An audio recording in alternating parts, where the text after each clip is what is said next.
Olá, muito boa noite. Voltamos para o último bloco do Frente a Frente, que hoje recebe o governador do Espírito Santo, Renato Casagrande, ele que é do PSB e já foi deputado, senador, enfim, conhece muito bem essa seara política aqui em Brasília. Governador, o senhor encerrou o segundo bloco dizendo que o presidente Jair Bolsonaro negligenciou a relação política nos últimos dois anos, nos 2 primeiros anos, e que agora ele começa aí a retomar, fazendo esse acordo com o Centrão, elegeu Arthur Lira presidente da Câmara, foi eleito com apoio dele, aliás, esse apoio foi crucial para a eleição do novo presidente da Câmara, mas ali no Senado, embora ele tenha apoiado Davi Alcolumbre, o Rodrigo Pacheco, que é de Minas, a gente percebe que o presidente teve que engolir aquele acordo feito por Davi Alcolumbre, porque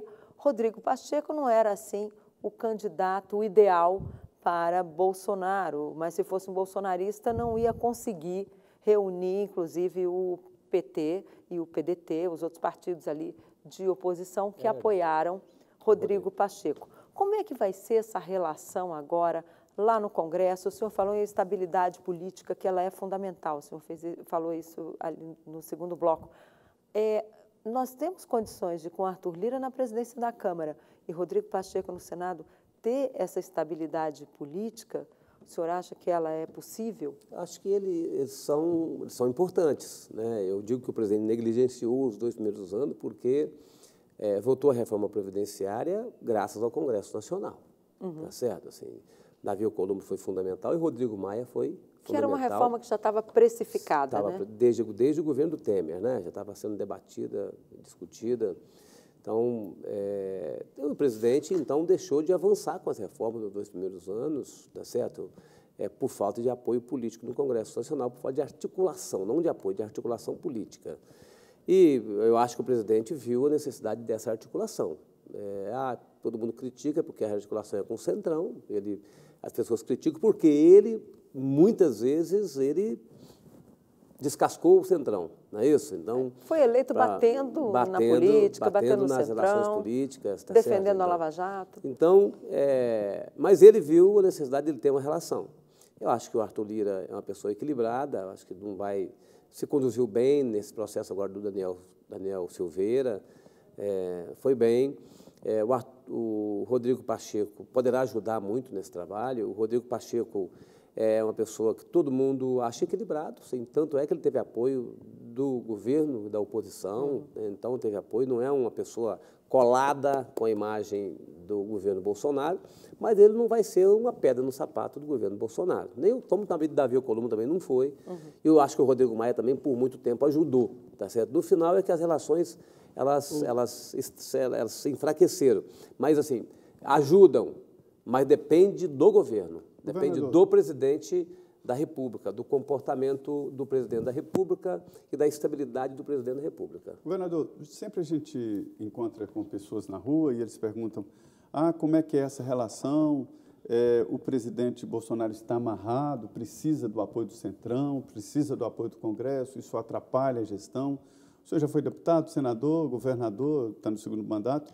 Queria que o senhor explicasse, sei que é meio difícil, mas por que um governador e por que um presidente da República tem que negociar e tem que receber apoio desses grupos? Por quê? Porque se você fizer um trabalho de apoio só naquelas pessoas que são ideologicamente identificadas com você, e o Bolsonaro tem um grupo de parlamentares que tem uma ideologia conservadora e muitas vezes reacionária que ajuda no trabalho dele, mas assim é um número menor, tá certo? Tem um grupo de lideranças políticas que se relacionam com o poder, né? Que são independente de quem esteja no poder. Né? Diversos partidos que estão com o Bolsonaro hoje estiveram com Temer, estiveram com Dilma, estiveram com Lula, estiveram com Fernando Henrique Cardoso. Então, assim, essas pessoas, como a nossa política é muito pulverizada, nós temos 2, 3 partidos firmes seu programa, na sua ideologia. Então, a pulverização de passa de 20 partidos no Congresso Nacional exige que você se relacione com partidos que têm essa cultura de estar sempre ancorado num governo para poder atender suas bases, os seus interesses partidários. Então, o que deve diferenciar um governante do outro é até que ponto você vai. Acho que negociar espaço no governo, negociar emendas, faz parte da cultura brasileira. Não pode passar disso, tá certo? Então, mas os governantes Traduzindo, precisam... tem como o presidente administrar o país sem ter esse apoio, sem negociar com o Centrão? Sem negociar com alguma força política. No caso, quem está disponível para esse acordo é o Centrão. Então, ele precisa desse apoio para poder ter a condição de aprovar matérias no Congresso Nacional. Como dizia Romero Jucá, eu sempre fui governo, eles é que mudam. Né? Ele disse assim, a minha ideologia é governo, eles que mudam. Agora, governador, a gente fica sem entender uma coisa, por que essa guerra, olha, tem que ter um ministério, tem que dar um ministério, todo governo a gente ouve isso, se não entregar um ministério para o partido tal, não vai conseguir governar. Por que essa sanha de ocupar o Estado, que devia estar ocupado por pessoas técnicas, com capacidade técnica e que não representassem ali um segmento partidário? Porque nós somos organizados pelos partidos na política. Tá? Os partidos podem e devem ter profissionais capacitados, gente capacitada da política e da técnica, que une as duas coisas. Então, é natural que quem faz parte de um projeto, quem ajudou a me eleger governador, um partido político organizado, que tenha quadros eficientes.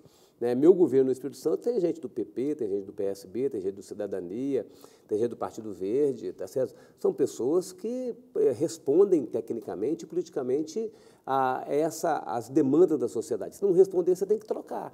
Mas o governante não pode abrir mão da competência e da seriedade. Mas é natural que os partidos que compõem, no caso do Centrão, eles não compuseram o governo da eleição do presidente Bolsonaro. Bolsonaro se elegeu, né, praticamente sozinho, tá certo? Com o apoio da sociedade. Por isso que ele pôde, naquele momento, fazer a crítica e achar que ia governar sem precisar desses partidos. Mas ele chegou e viu, porque ele é um político extremamente conservador, tá certo? Com posições muito atrasadas de costumes e de outras posições, que tem partidos que não têm nenhuma chance de estar com ele.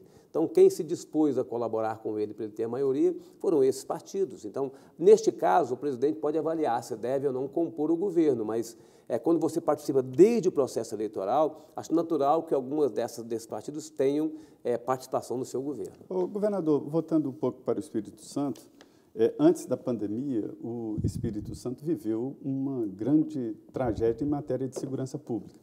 Uma greve... 2017. 2017, anterior a seu governo, né? O Estado parou diante de uma greve de policiais e houve um lockdown não decretado oficialmente.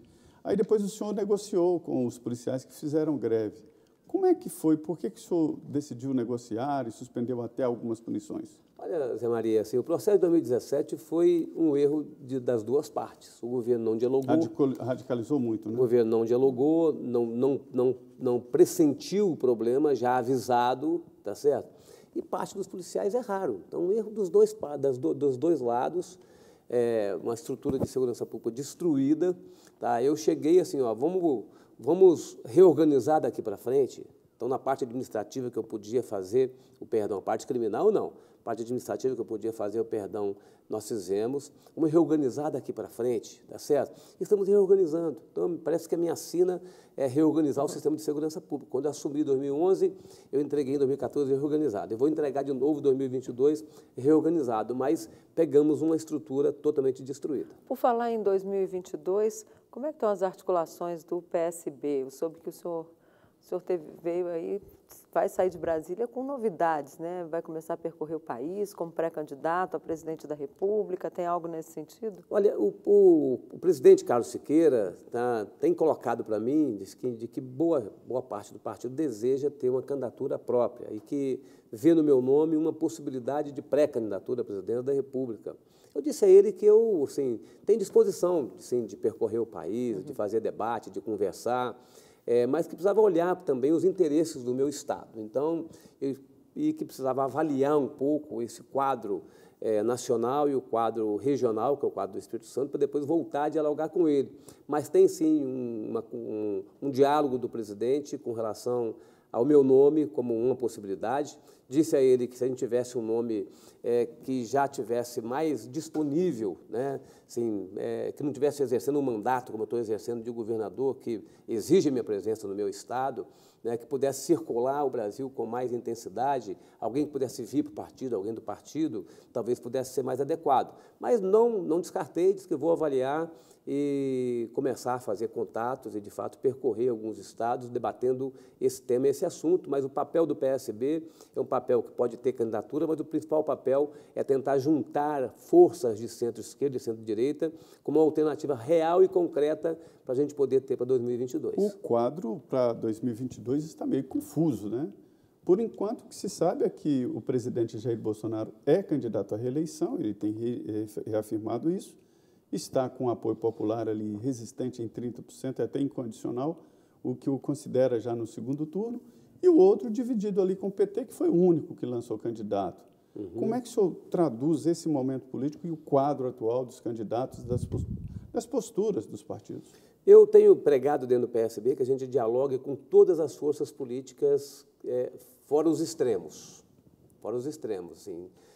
Então, assim, que a gente dialogue... O que o senhor considera isso? Não, eu considero extremo as forças políticas ligadas ao movimento do governo e as forças políticas que querem ter candidatura em qualquer hipótese, que é o caso do PT, por exemplo. Nós temos relação com o PT, dialogamos no Congresso Nacional, posições políticas, mas o PT já tomou a decisão. Ele tem candidato a presidente da República.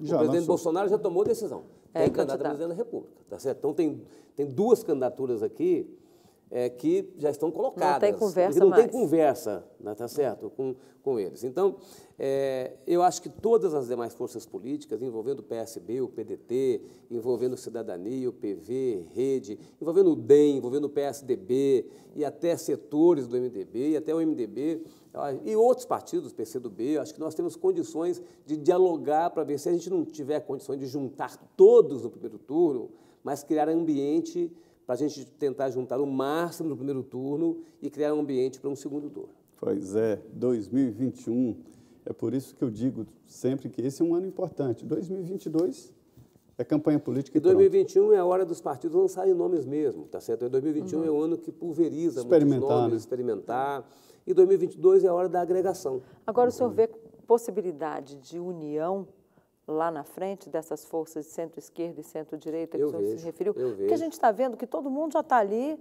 se posicionando, né? Criando ali o seu... Eu vejo possibilidade, mais do que isso, trabalho para que isso aconteça. Perfeito. Trabalho e trabalharei para que isso aconteça.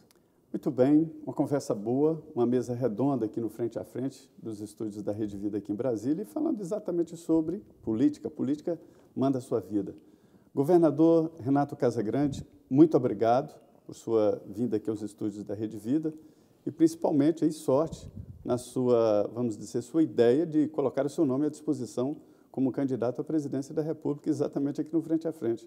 Obrigado. Obrigado, Zé Maria. Obrigado, Denise. Obrigado a todos que estão nos acompanhando. Na verdade, eu não coloquei meu nome, né? O partido está pedindo para a gente poder fazer essa avaliação, mas é isso mesmo. Estou falando pela primeira vez publicamente sobre isso aqui, junto com vocês, para a gente poder começar um processo de reflexão. Acho que a política nacional exige de nós um comportamento de muita responsabilidade. Acima dos interesses do partido, nós temos uma necessidade política no Brasil de construir um projeto que agregue muita força e que fortaleça a democracia brasileira. Muito bem, obrigado. E nesta conversa aqui, de toda quarta-feira, a minha parceira de sempre, Denise Rotenburg. Boa noite, Denise. Boa noite, Zé Maria. Obrigada. Boa noite, governador. Obrigada pela presença aqui. Já fica o convite para o senhor voltar para nos dar mais informações aí sobre como é que vai caminhar, não só a questão de 2022, como a mais importante, que é termos vacina para todo mundo e para você. Obrigada pela companhia. Pois é, e é preciso conversar, é preciso ouvir e entender o processo. 2022 está ali próximo, na esquina. O calendário da política é diferente do calendário nosso de cada dia, né? Já estamos em cima da hora e é bom conversar e é bom entender. A você, muito obrigado, muito boa noite e continue aqui na Rede Vida. É que começa agora o Jornal da Vida com as notícias nacionais e internacionais. Até mais.